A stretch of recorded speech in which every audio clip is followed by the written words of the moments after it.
The worst betrayal doesn't come from your enemies. It comes from the ones who kissed your forehead while sharpening the knife. They didn't storm out. They didn't scream. They simply shifted, quietly. One day they stopped showing up, not physically, but emotionally. You could still hear their voice, but the warmth was gone.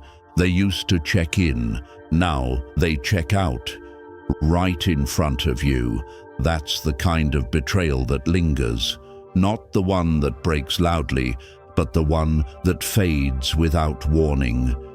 You gave them everything, your trust, your effort, the kind of presence that only a loyal man can offer. And what did they give you back? Silence when you needed answers, distance when you needed closeness, a smile that no longer reached their eyes. It's subtle at first. You think maybe it's you, maybe you said too much, maybe you cared too deeply.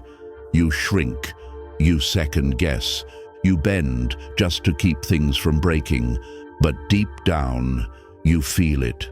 A shift in tone, a delayed response, an absence that's louder than presence. And what makes it worse is that you never expected it from them. You held them high. You believed they would never, until they did. This isn't just about being hurt. This is about the kind of pain that teaches you not who they were, but who you are. You are the man who stayed loyal, the man who gave freely, the man who still showed up, even when things felt off. But now, you're the man who sees, who notices the patterns, who no longer mistakes inconsistency for love. This isn't about bitterness, it's about clarity. The moment where you stop trying to fix what someone else chose to break. Most men carry this pain silently. They bottle it up, convince themselves it wasn't that deep. But the truth is, some cuts never bleed, yet they carve through bone. Today is not about revenge. It's about recognition, the courage to name what hurt you, and the strength to no longer tolerate it. Because betrayal doesn't just take your trust, it tests your identity. And if you're ready to rebuild, you have to start by letting go of what blurred your vision. In the next few minutes, we'll uncover the signs, the shifts, the silent moments that reveal far more than words ever could. This isn't about pointing fingers, it's about pointing forward. Because the man you become after betrayal, if you do it right, will never settle for less than truth again. Number 1, disloyalty. If you're still giving loyalty to people who resent your growth, who vanish when you struggle, or only show up when there's something to gain, then understand this. You're not preserving a bond. You're preserving a wound. Because every time you share your wins and their face doesn't light up, every time you fall and they're nowhere to be found, every time you doubt yourself because they treat you like you're replaceable, you lose a piece of your own self-respect. And no man can live his purpose while tolerating that kind of erosion. This isn't about becoming bitter. This is about becoming wise. It's about recognizing that the man who wants peace must first build a perimeter around his life that keeps parasites out. Sometimes those parasites wear familiar faces. Sometimes they say all the right things, but disappear when it matters. Sometimes they clap for your struggle and grow quiet when you rise. You have to become the kind of man who notices these shifts, the way their tone changes. When you talk about your dreams, the way they smirk. When others speak well of you, the way they always seem closer to you. When you're down and distant when you're focused, pay attention. Because people rarely say, "I'm disloyal."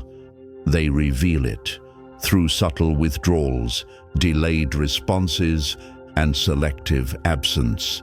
The mistake most men make is trying to fix it, trying to prove their worth, loyalty, trying to earn from others what must first be required of yourself. So stop chasing clarity from people who benefit from your confusion. Stop explaining your boundaries to people committed to crossing them. Just stop, because when you remain loyal to people who aren't loyal back, you don't look noble, you look blind, you look emotionally bankrupt. The world respects men who walk away from the table when respect is no longer being served. That doesn't mean you become rude or cynical or closed off. It means you lead with truth. You give access only to those who've earned it through action, not through history, not through obligation, and definitely not through guilt. And here's the uncomfortable truth. You don't owe people unlimited access just because they once stood beside you. Loyalty is earned in the present, not borrowed from the past. If someone has shown you they cannot walk with you into your future, stop dragging them through your present. You don't have to announce your exit. Just move differently, quietly, strategically. The man who walks in silence is often the man who walks in power. And if you've ever felt tempted to confront someone who betrayed you just to be understood, ask yourself this: why would you explain your value to someone who's already proven they don't know how to recognize it? That's not closure. That's self-negotiation, and it always ends in more compromise. Instead, build clarity through distance, through discipline, through quiet observation. Let people reveal themselves. Let their patterns speak.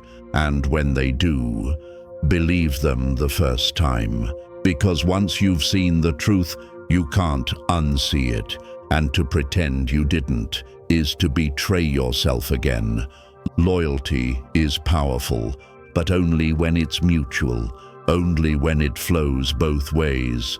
So, ask yourself, who's pouring into your life? Who's showing up without being asked? Who celebrates your wins in public and defends your name in private? Keep them close, but for everyone else, start adjusting access, not with hate, but with clarity. Because the man who holds peace as his highest value no longer trades it for validation. He no longer justifies disrespect. He no longer explains why he has standards.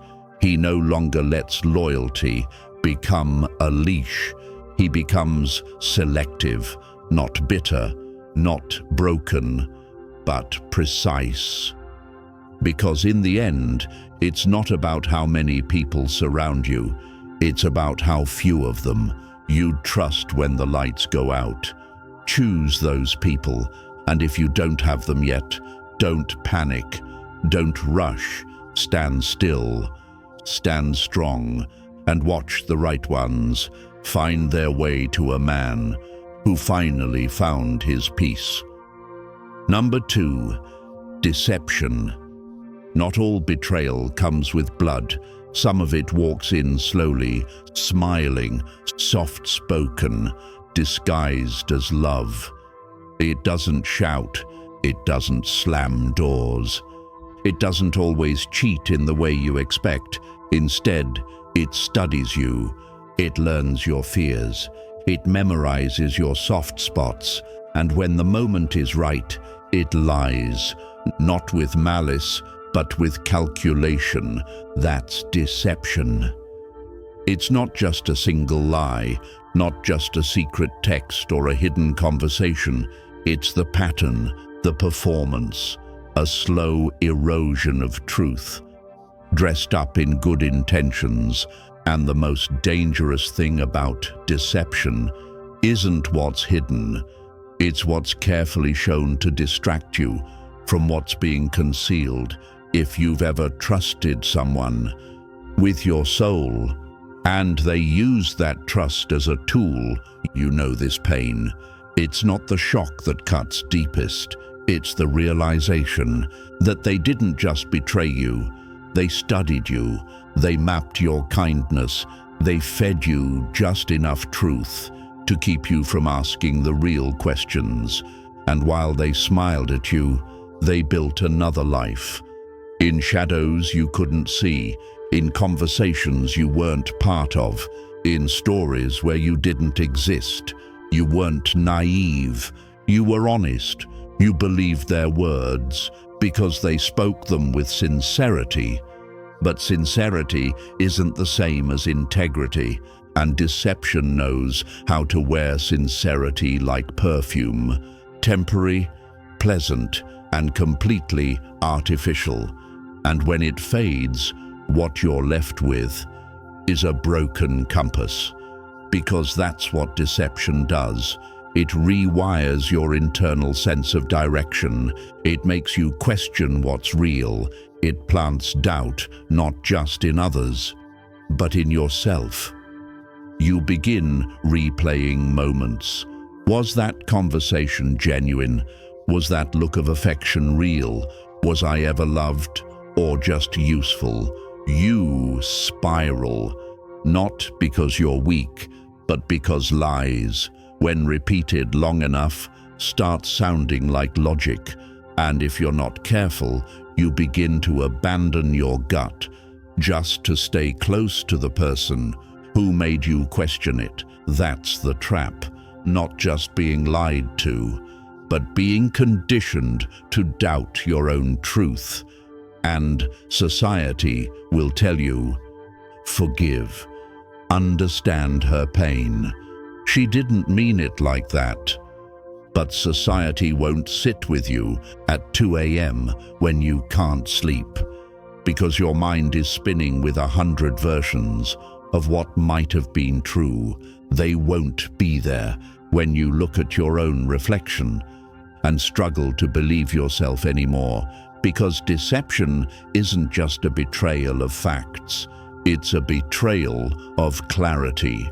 And without clarity, a man loses everything: his focus, his discipline, his fire, his peace.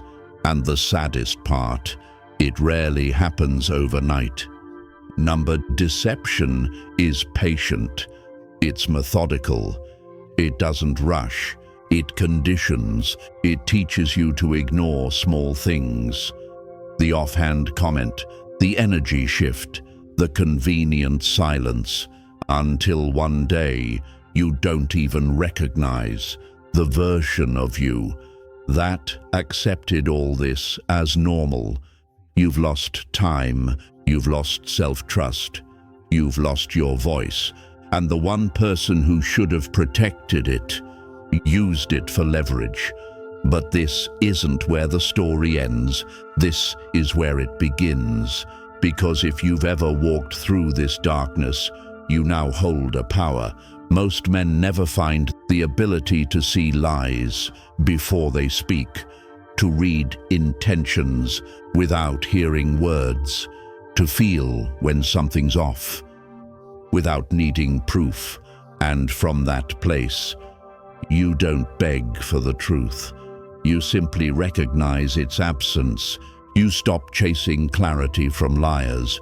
You start building clarity within. You don't escape deception by confronting liars. You escape it by confronting yourself, the version of you that kept giving the benefit of the doubt long after the truth was already visible. Because here's the truth: the most dangerous liar isn't the one who hides everything. It's the one who hides just enough while sprinkling in moments of honesty to keep you confused. They say just enough to make you hesitate. They confess just enough to seem transparent. and they apologize just enough to make you feel guilty for staying guarded. But don't be fooled. Deception isn't always loud. Sometimes it's well-timed silence. Sometimes it's the perfect excuse. Sometimes it's the habit of shifting blame, not to attack you, but to keep you in doubt. You've probably seen it. The friend who compliments you in public, but cuts you down in private. The partner who pulls away whenever you ask hard questions, then turns it around and calls you controlling. The relative who smiles at holidays, but poisons your name behind closed doors. And the longer you stay in that fog, the more you question yourself.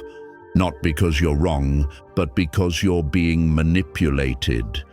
To feel wrong for noticing, that's the true damage, not the lie, but the gaslight that follows it, the emotional guilt traps, the constant "you're overreacting," the "I didn't mean it that way," the way they cry, not because they're sorry, but because they know it resets the balance and keeps you apologizing instead of asking for answers. So how do you break it? Not by collecting more evidence, not by shouting for truth, but by setting internal rules. Rule 1. When someone lies to you once, assume they're capable of lying again, not because you're paranoid, but because your peace is too valuable to gamble on patterns you've already seen. Rule 2. Believe behavior over words. Words can be rehearsed, but behavior is muscle memory. Look for inconsistencies, avoidance, too many explanations, a timeline that always shifts. If your gut says something's wrong, stop silencing it. Rule 3. Build a life where peace is your starting point, not the prize you have to earn. If being with someone means you're constantly seeking clarity, replaying conversations, justifying your instincts, you're not in love. You're in a power imbalance. And here's the part that's hardest to admit. Sometimes we stay, not because we're blind, but because we still want the lie to be true. We want to believe that they didn't mean it, that this time is different, that the good moments outweigh the confusion. But deep down, you know better, because real connection doesn't leave you anxious. Real love doesn't hide in shadows. Real loyalty doesn't require detective work. So stop trying to understand people who operate on different values. You'll never make sense of someone who sees honesty as optional and deception as a survival strategy. Let them go. Not with anger, but with clarity. Let them rewrite the story if they want. Let them say you changed. Let them call you cold. You owe them nothing, because the more honest you become about what you've felt, what you've seen, and what you'll no longer allow, the more you attract people who have nothing to hide. And when you finally walk away, don't just leave them behind. Leave behind the version of you who tolerated it, the one who settled for confusion, the one who believed comfort was worth more than clarity. And in his place, build a man who doesn't flinch when confronted, who doesn't doubt himself when questioned, who walks in truth even when it's uncomfortable. A man who values peace more than promises, consistency more than chemistry, action more than apology, because once you know what deception feels like, you stop chasing closure, you stop collecting evidence, you stop waiting for them to change, and you start choosing you. Number 3, emotional manipulation. Some betrayals don't show up as lies. They show up as smiles that come too quickly, as silence that feels too calculated, as tears that arrive just in time to avoid accountability. It's not always the words they use. Sometimes it's the words they leave out. Sometimes it's not the storm, but the stillness before it. That drowns you. Emotional manipulation doesn't come crashing in. It leaks. Drop by drop, day by day, until one morning you wake up and you no longer recognize the man in the mirror. You're not weaker, you're just exhausted from constantly defending yourself against accusations you didn't expect, from apologizing for feelings you weren't allowed to have, from walking on emotional glass in a home you once called safe. This betrayal doesn't scream, it whispers. It rewrites the rules of communication, then punishes you for breaking them, even when you didn't know they changed. And if you've ever loved someone who flipped the narrative every time you voiced your pain, you know the weight I'm talking about. You bring up a problem, they bring up your tone. You ask for clarity. They say you're attacking them. You explain your boundary. They call it control. Suddenly, you're not resolving the issue. You're defending your right to even feel it. And the deeper you go, the more you start to wonder, am I overreacting? Is it really that bad? Maybe I am too sensitive. That's the strategy. Not to hurt you all at once, but to teach you slowly, methodically, that your perception is flawed, that your needs are burdensome, that love comes with the condition of emotional silence, and the cruelest part, it works. You shrink, you question yourself, you delay your truth. Not because you're weak, but because you've been taught that peace only exists when you surrender your voice. It's not love. It's theater, a carefully directed scene where you're always the villain and they're always the misunderstood victim. You say sorry for crossing invisible lines. You hesitate to speak because you're not sure which version of the truth you're allowed to tell today. And slowly, you start abandoning the strongest parts of yourself, not to protect them, but to preserve the illusion of harmony. And society doesn't help. It teaches men that endurance equals strength, that if you're a real man, you'll stay, you'll fix it, you'll carry the emotional weight of two people and still smile. But what Stoicism teaches, what life eventually demands, is that true strength is not in the staying, it's in the seeing. Seeing that manipulation doesn't always come in raised voices or slammed doors, but in quiet coercion. Seeing that the person who says, "I'm doing this for us," is sometimes only doing it to maintain control, and seeing that the moment you begin to compromise your clarity just to keep their comfort, you are no longer in a relationship.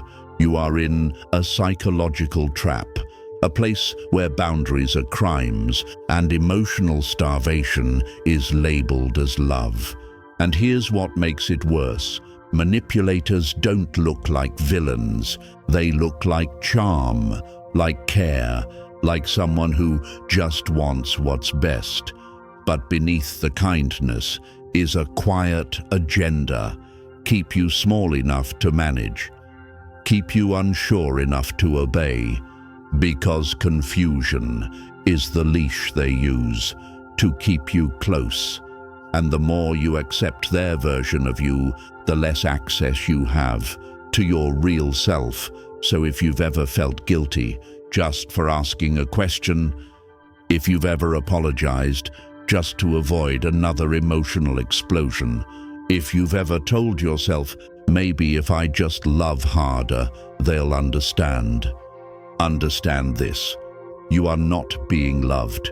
You are being trained. Trained to doubt. Trained to silence. Trained to tolerate behavior you would never accept for anyone you cared about. And the first act of rebellion, the first spark of freedom, isn't cutting them off. It's refusing to let your kindness be used as a weapon against you.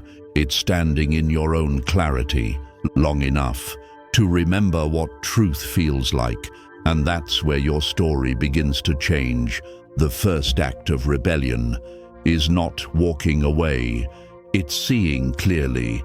It's refusing to let someone rewrite your story, using your own guilt as the ink. It's standing still in your own perception long enough to remember what truth feels like before it was twisted into shame. If you've ever dealt with someone who cries on cue, who brings up their trauma the moment you express pain, who says you've changed every time you enforce a boundary, then understand you're not being selfish. You're waking up, because that's not connection, it's a performance, and you're the supporting actor in a play where they're always the hero or the helpless victim, but never the villain. And here's the trap most men fall into. They think strength means staying, fixing, proving they can love someone through the manipulation. But real strength, it's knowing when to stop explaining. It's recognizing that some people don't want to understand you. Because if they did, they'd lose control, and control was the goal all along. They don't want peace, they want power, and every time you second-guess yourself, they win a little more. That's why walking away isn't an escape. It's a declaration. It says, my sanity matters. My truth matters. My peace is no longer negotiable. But you can't get there without first reclaiming your internal compass, because manipulation doesn't just lie to you. It teaches you to lie to yourself, to call chaos passion, to call silence strength, to call self-abandonment love. So how do you break free? Step 1, self-awareness. Write it down. How do you feel after speaking with them? Do you leave drained, confused, or ashamed? Look for patterns, not just moments. How many times have you apologized for things you didn't do? How many times has your honesty been labeled as aggression? And then ask yourself this: if someone you loved was treated the way you're being treated, would you let it slide? And if the answer is no, then why do you allow it for yourself? Step 2, emotional detachment, not coldness, not cruelty, clarity, the ability to care, but still choose distance, the ability to feel, but not abandon your self-respect. Manipulators feed on empathy. They survive on guilt. They thrive when you're trying to be the good guy. So starve that dynamic. Don't fight. Don't defend. Just observe and adjust your access. They'll call you heartless. They'll say you changed. They'll say you're not the man you used to be, and they'll be right. You're not. You've grown, and anyone who needs you to stay small, confused, and easy to manipulate doesn't love you.